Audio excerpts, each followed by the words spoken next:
هر مردمانی پرچمش یک رنگ هایی که در پرچمش هست و اون نوشته هایی که در پرچمش هست یا شکلی که در پرچمش هست یه معنا مفهومی داره که این معنا مفهوم برگرفته از فرهنگ و خواسته های اون مردمه.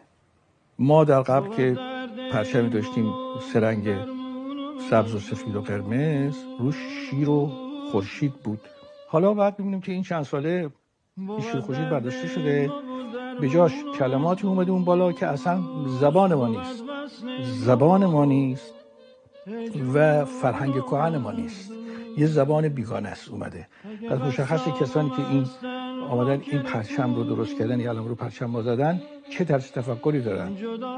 یعنی میشه گفتش که با زبان و آیین ایرانیت ما سخت مخالفن. چرا؟ برای که رو پرچم ما هیچ نمادی از فرهنگ ما نیست.